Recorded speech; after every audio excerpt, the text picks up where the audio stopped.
Hey everybody, welcome to another episode of the Football Savant podcast.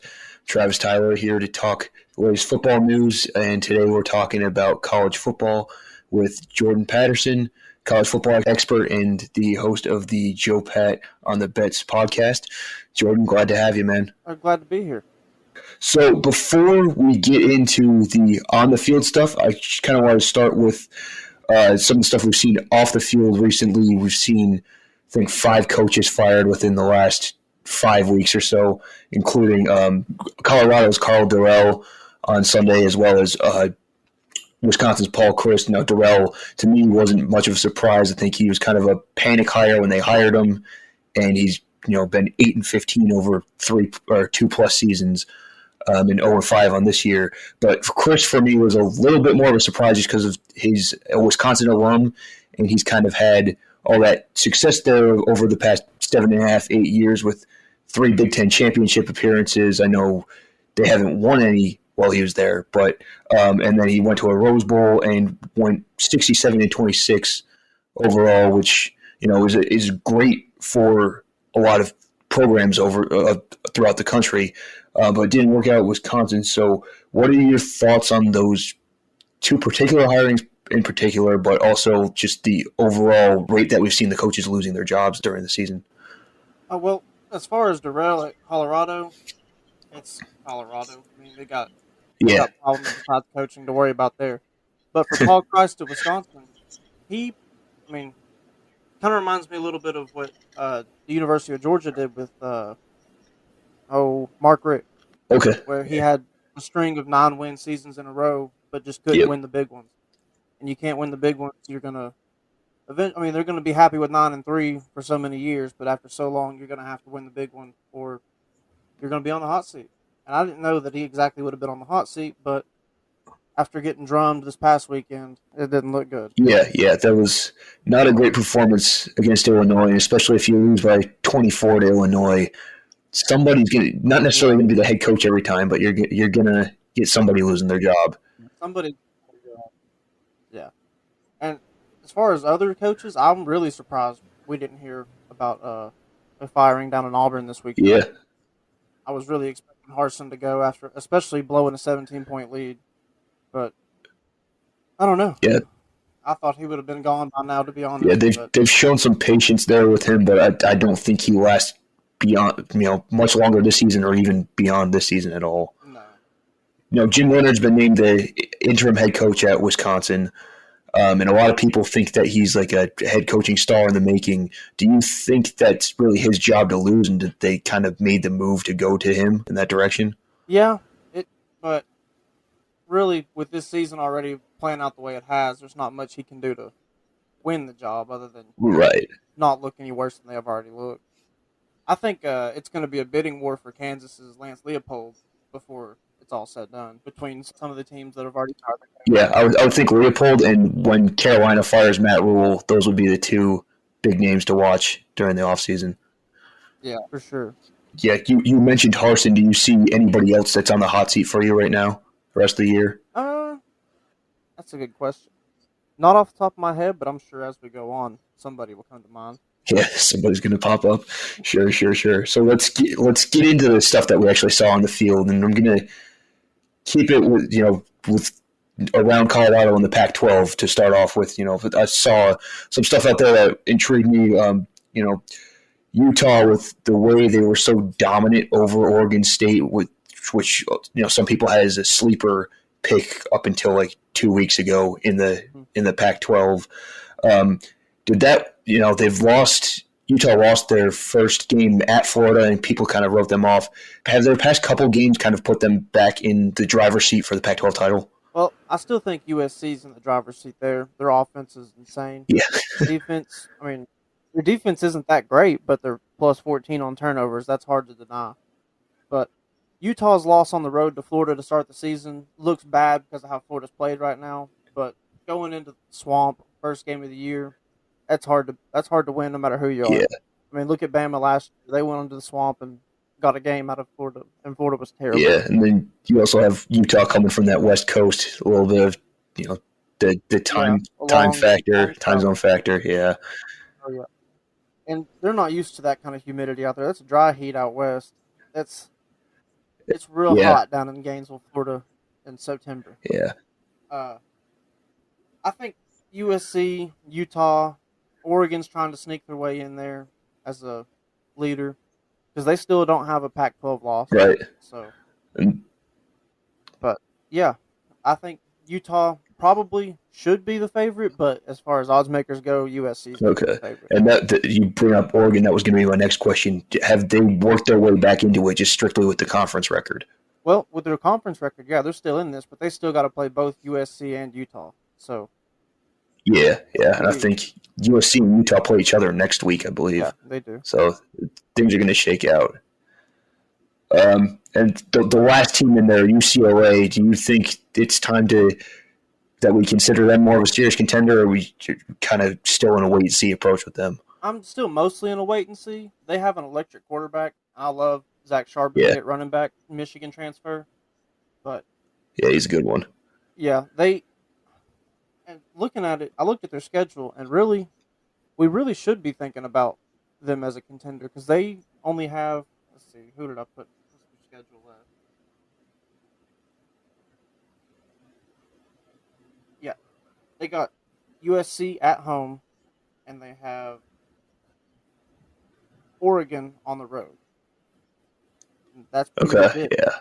They don't play. Or they play Utah this week, and then after that they got USC and Oregon. So they can win those 3 games. They're in the driver's seat. Yeah, yeah. Those are going to be some tough games to win, but I mean, so far they've shown they're not afraid to at least challenge those guys. Yeah, it helps to get 2 out of 3 on those at home too. Yes, yes. Always helps to have your big games at home. So, how about we jump back to the Big Ten. You saw Kinnick Stadium for Iowa, always a tough place to play, but you kind of saw in that game that Michigan had offense.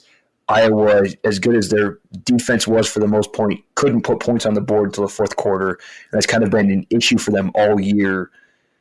Do you think that's coming down to a lack of adjusting their scheme or just a lack of execution in having their players? I think it's a little bit of both, but it more so has to do with the scheme because there's coaches out there that have the same talent level at Iowa and they're putting up 40 points a game. Right. So you got to use your talent the way that they're meant to be used, but at the same time, Iowa wasn't scoring a lot of points last year, and they were a top 5 football team just strictly because their defense was scoring points.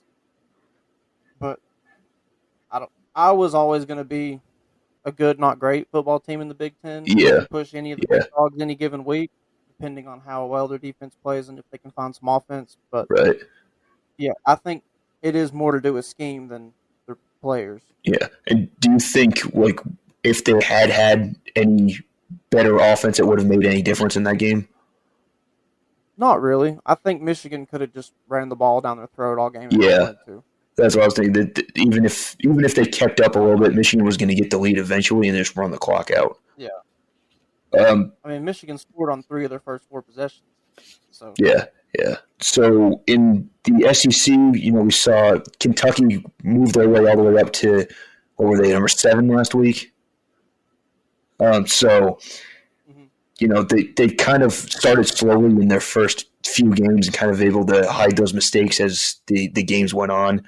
But Ole Miss kind of took those mistakes and threw them back in their face. Do you think that said more that Ole Miss's upset said a little bit more about what Ole Miss can do as a team, or how much of a red flag Kentucky's mistakes can be when they're not perfectly on? Well, I think Kentucky did enough to win this game. Okay. You got 2 drives in less than 4 minutes in the red zone, and you fumble both of them. Yeah, well, you got to think mistakes I'm talking about. One of those. Yeah, you got to think you can score on one of those. But I think it's the best team that Kentucky's played this year. Ole Miss is definitely better than Florida. Ole Miss's defense is really good this year. I mean, it's better than it's been since Lane Kiffin got there. It's not as good as Landshark defense from 2015, but right. I think Kentucky needs to get better at running the football. Mm-hmm. That's kind of their identity for the most part. With Chris Rodriguez coming back, you'd like to see them run the ball better than they did this past weekend. But again, it's a road game, and Ole Miss is not an easy place to play, Right. especially when Vaught is packed like it was this past weekend. And I mean, Kentucky showed a lot of resiliency. They come out the gate and got down big early, and come back and made it a game and kept it close and had 2 chances to win this game. Yeah. Yeah, gotcha. So, how about the Alabama Arkansas game? What did Alabama do so right to just completely wipe Arkansas off the field, even without Bryce Young for a lot of the game? Jahmyr Gibbs, getting him from Georgia Tech. I mean, what did he have? Almost 10 yards a carry or something? It was over 200, yeah. Dude's insane. And Jace McClellan's no slouch either behind him. Yeah.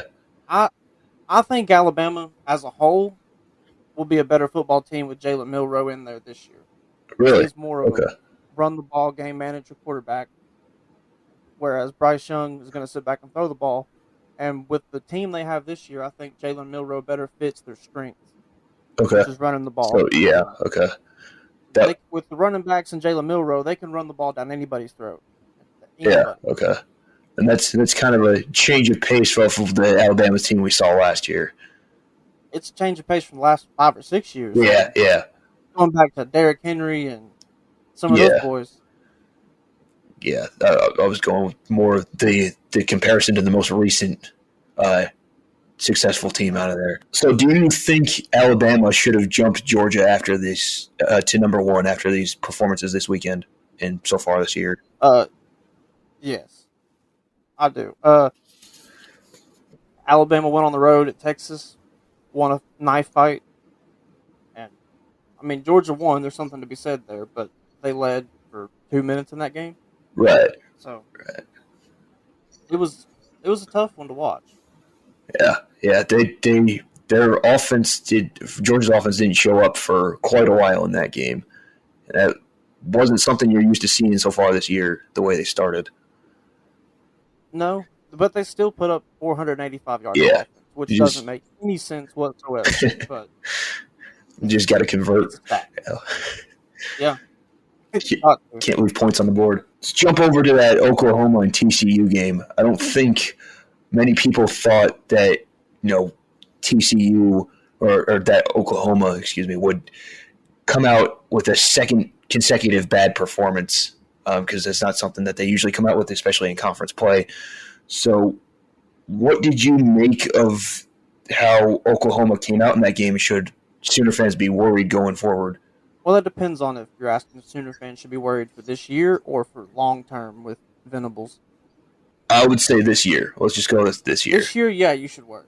I mean, anybody can beat them in the Big 12. I mean, anybody can beat anybody in the Big 12 this year. There is no superpower. There is nobody that's going to run away with it. I mean, can win the Big 12. I mean, that's all you got to say right there. But, yeah, it is a little disheartening to see Brent Venables' defense get just absolutely sliced like it did. Yeah, 55 points. Yeah, 480 yards in the first half. I mean, that's not going to do it. Yeah. It's not going to cut it. If Gabriel is out an extended period of time, then they very much can lose every game on the schedule. Yeah.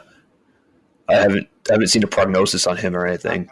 But then again, I didn't hear anything about Mo Ibrahim until halftime of the Minnesota game. So yeah. I feel like they kept that one a little hidden, though. Yeah, so that one a lot of hidden. They left on all kinds of sports betting marketplaces for his yards and stuff, but well. Yeah, that's not a good look for most people in that. But as long as Oklahoma doesn't take a hit in recruiting after this year, then there's not really much to worry about. Right. As long as they recruit and Venables gets the players he wants in there, then he still has a shot to turn this thing around. Yeah. But if they start taking a hit in recruiting, then it's time to worry long term. Yeah. I was, that question was more thinking along the short term and the rest of the year and the schedule that they have yet to play and the injuries that they've kind of, that have popped up recently and all that. So you mentioned Minnesota before, so let's jump back over to the Big Ten for a second. Illinois, after that, big win over Wisconsin, is 4-1 now. Are they actually a good team, or they beat up on some cupcakes? They have the potential to be good, but I'm not ready to go there yet. Yeah. There's still two teams in that division that I think are better than them, Penn State and Minnesota. Okay. But we'll see how it goes. Beating up on a bad Wisconsin team doesn't really tell me a whole lot. Right. Well, I'd like to see them. I mean, they're just as good as anybody else in college football right now. Yeah. From 4 to 54 is probably a 7-point game. yeah. Wide open. Yeah, you kind of got the top three teams at the top is definitely separated themselves from everybody else. It's just making it. It's going to make for some ugly games down the stretch, I think. Oh yeah. Let's move back to the Big 12. Oklahoma State had a pretty good game this week against Baylor. What have you made of their performance this year and the improvements that Spencer Sanders has made as a quarterback? Sanders has looked really good. The problem I have with Oklahoma State is every Power 5 team, they've yet to score more than 37 points. Okay, yeah. So he's putting up all these crazy numbers, but when they're playing good football teams, 40 will beat you. Yeah. Especially Big 12, got to keep scoring. Yeah, the good news is you're in the Big 12. Anybody can score on anybody, so there's not really anybody in the Big 12. They already got past Baylor, and that's probably the best defense in the Big 12. Yeah. So, yeah, I think they'll be all right. And that, like I said, the Big 12's wide open. Yeah. I mean, Texas can win it.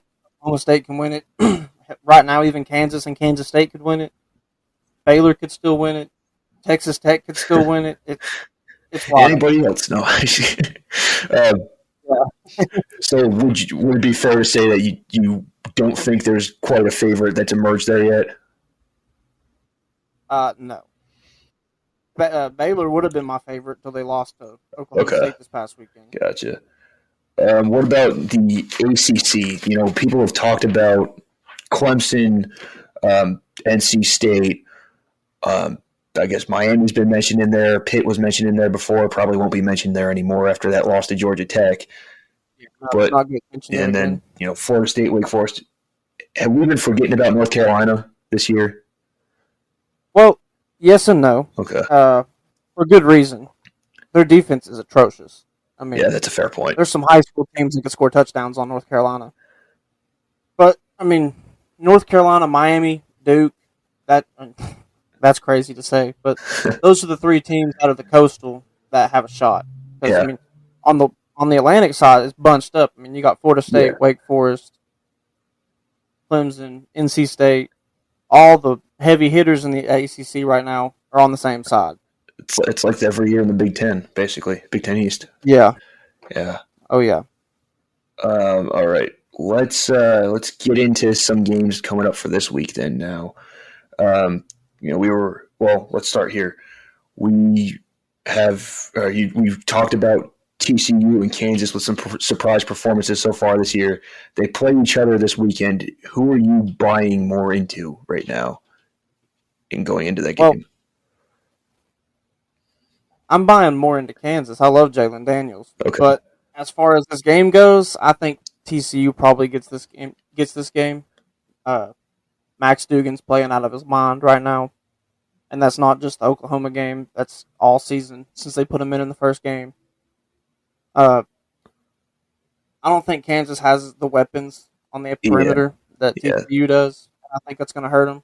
Yeah. And Dugan's just as good on the ground. Well, maybe not just as good on the ground as Jalen Daniels, but he's capable on the ground. Yeah, I would say he's not quite the speed threat in the running game, but he's capable of running the football. Yeah. And I would say he's probably – I haven't seen a lot of Daniels this year, but to me he's a slightly better passer just because Daniels seems a little more reliant on his legs. Oh, yeah. He's definitely a better passer than Jalen Daniels. But not to say Jalen hasn't played well this year. He hasn't played Heisman level well, but he's played well. He's been the best player from what I've seen. So it's – Oh, yeah. I mean, he's their leading rusher at quarterback. Yeah. So. That's not always something you want to see, but it's Kansas. You'll take anything, especially with the start that they've had. Yeah, that's just somebody willing them to victory. If you ask a Kansas fan. Yeah, exactly. So also in the Big 12, you have the Red River rivalry this weekend with Oklahoma and Texas. It's actually the only matchup in that conference this week that doesn't have a ranked team in it. So I guess you kind of already answered the other question, the original question I was going to ask. So I'll just ask you this: what are your expectations for that game, and what does a win do for the winner? It's hard to put expectations on this game, even with Dylan Gabriel being probably out for this game, and Oklahoma looking suspect the last 2 weeks. Texas has struggled to show up in big football games. Outside of Alabama, with Stark there, they have struggled to show up in big football games. I gotta think that Texas can kill Oklahoma, because if Quinn Ewers is coming back, him and Xavier Worthy should be able to do exactly what Max Duggan did to Oklahoma last week. Yeah, and then on Oklahoma side, without Gabriel, I don't have faith in any of those quarterbacks coming in and playing well enough to get that win. Not now, if Hudson Card plays, Hudson Card's still a good quarterback, but he's not going to take the game over like Quinn Ewers can. Right. He's just going to game manage and not lose the game. Mm-hmm. Whereas you have Oklahoma, those quarterbacks seem to fold under pressure last week quite easily. So I wouldn't. Yeah. Texas has shown that they can get some pressure against Alabama. They Bryce Young.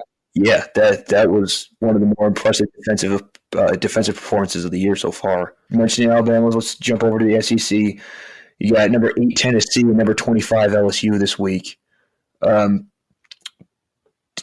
Obviously Tennessee would still have to beat Bama and Georgia, and you don't really see that happening, I would say. But does a win at LSU give them more legitimacy to their claim and the kind of resurgence that we've seen this year? I think they're legit regardless, but I do think that they shouldn't have a problem with LSU. They've played better teams than LSU already this year. LSU's not a good football team. I think they're overrated at 25. I mean, you beat an Auburn team by 4. I was shocked to see that. You beat an Auburn team by 4 after getting down 17-0 to start the game. You're not a 25 football team. But I think it's huge that Tennessee gets this game at noon. I would have been convinced of a short line like it is. I would have been convinced of the short line like it is if it was an 8 o'clock kickoff. With it being at noon, it's LSU's still a hard place to play, but it's way easier to play there at 12 o'clock as opposed to 8 o'clock. Yeah. The night games at LSU are just a nightmare for opposing teams. It's like, it's one of the hardest places to play in the entire country. Yeah, that's the truth. Now, I did say earlier that we might be talking more about UCLA as the show goes on. So, what do they need to do with Utah coming to town this weekend to kind of pull off that home upset against Utah? Dorian Thompson-Robinson's got to play a repeat performance of last week against Washington, and Charbonnet probably needs to be over 4 yards a carry. Yeah, they got to be balanced and have success on the ground. Utah's a good defense. It's the best defense UCLA is going to play this year. Yep. Probably the best defense in the I was just about to say that. Not second best behind Oregon State. I don't know.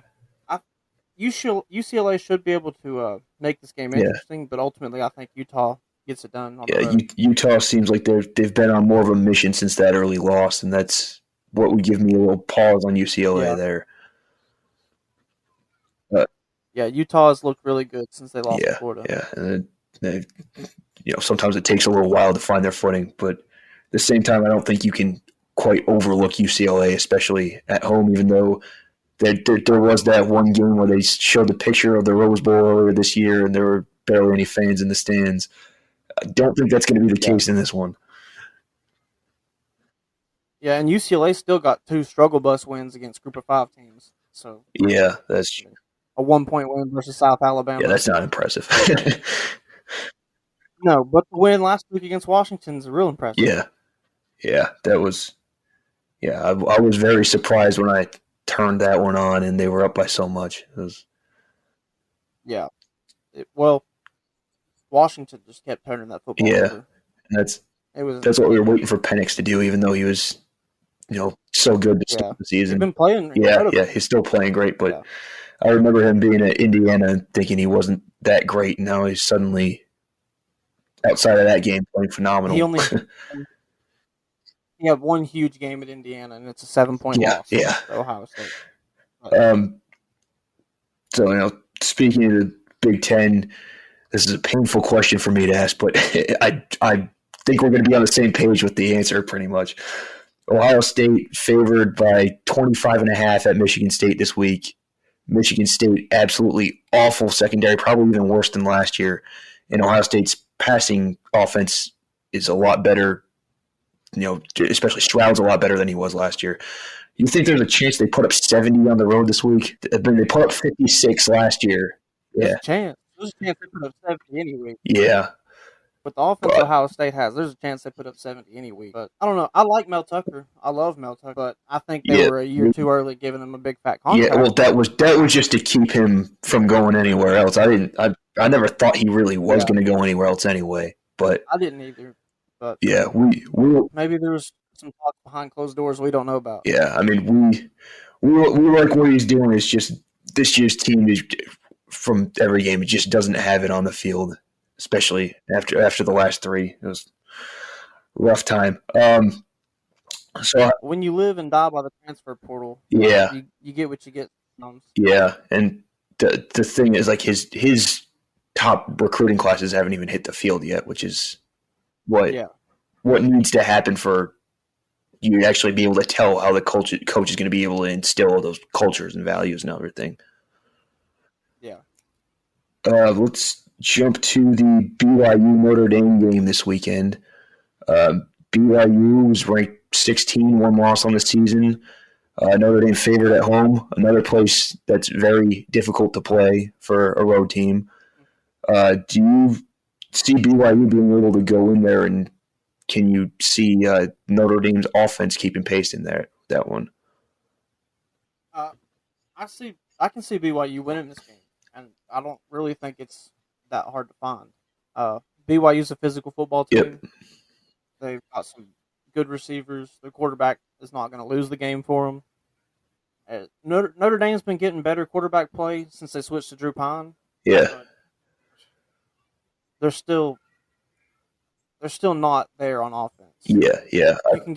You can get swayed to believe that from the game they beat North Carolina, but as we said earlier, anybody can score on offense. Carolina, so. Exactly. Yeah, I think their offense has left a lot to be desired this year, and you said Jaren Hall's not going to lose BYU the game. I think he's a stud. I absolutely love watching him play quarterback. He could make this just turn into a blowout on the road, if I'm being honest. If it gets into a shootout territory, then Notre Dame's in big trouble. Yeah. Notre Dame doesn't necessarily have an identity on offense. In years past, they've had some big beefy O linemen, and if it gets troublesome, they can just pound the rock and throw the ball to their tight ends. But they don't have that this year. Yeah. They've it's a struggle bus in South Bend. Yeah. It's not the start they were looking for from Marcus Freeman.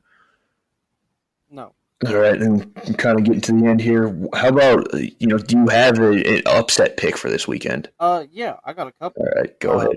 Purdue could beat Maryland. Okay. Very easily. I love Aiden O'Connell and Charlie Jones. It's a good I think duo. that's the best duo in college football right now. Okay. Let's see, Virginia Tech. If Georgia Tech can beat Pitt, Virginia Tech can beat Pitt. Yeah. If Georgia Tech can beat anybody, then whoever else can.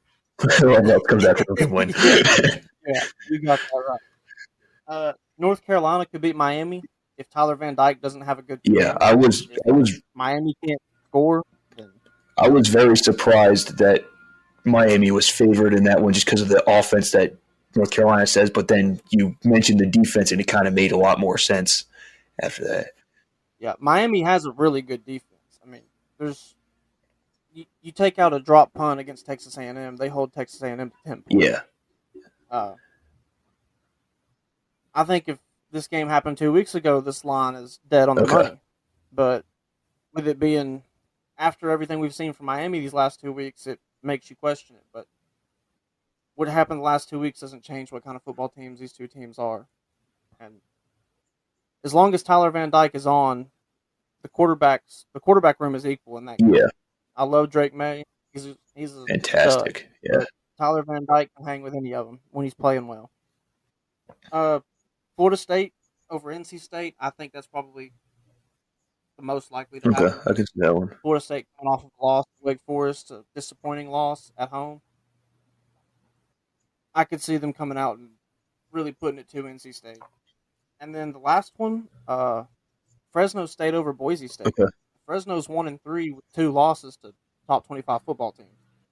Their offense can put up some points. Yeah, they played some Pac-12 team pretty close earlier this year. I can't remember who it was. They played Oregon State. Oregon State, yeah, that's what it was. I think. They didn't exactly play USC very close, but they still put up points, and their defense isn't very good, but they can score. Yeah, I think that's a typical Fresno State team from recent years. Yeah. Score a lot of points, have good offense, and then just hold on tight for defense. Yeah. All right, Jordan. That's lastly, just tell my audience where they can find you and the rest of your work, man. Oh yeah. Anywhere you get podcasts, Joe Pat on the Bets. We don't currently have a YouTube channel because we don't do a lot of video work. We just do pretty much audio. Twitter, Joe Pat on the Bets. Instagram, JPB Podcast. We even have a Patreon page, Joe Pat on the Bets. Other than that, yeah, that's pretty much it. Also, I think Tennessee beats Alabama next week, just in case you were wondering. Really? Okay, getting an early one in there. Yeah. And I'm not a Tennessee fan, but I do think Tennessee beats Alabama next week. That's interesting. I was having a hard time picking that one, but I was like, you know what? I'm going to wait for the next week. But everybody was watching this on video. I will post. I'll have Jordan send me all that stuff, and then I'll make sure it gets posted, below and after the video, so you can make sure you actually know where to find him after all that. Austin, you heard it from him first. Great upset pick here at the end. Jordan, thanks for joining me. And like I said, be sure to follow his stuff. He's got some pretty great insight here. Thanks for having me on. We'll talk to you next time. That's going to do it for this episode of the Football Savant Podcast. Thanks to Jordan Patterson for joining me as my guest again this week. Again, I'll have his information posted underneath this video and in the show notes, and so be sure to follow him. And reminder, you can find this show on the Football Savant on Facebook, Twitter, YouTube, Spotify, most other podcasting platforms, Apple Podcasts, and at our website, thefootballsavant.com. I'll be back later this week with Bud Masters of the Sports or Gibberish podcast to talk the NFL from last weekend and this weekend. But until then, I'm Travis Tyler, and this has been the Football Savant Podcast.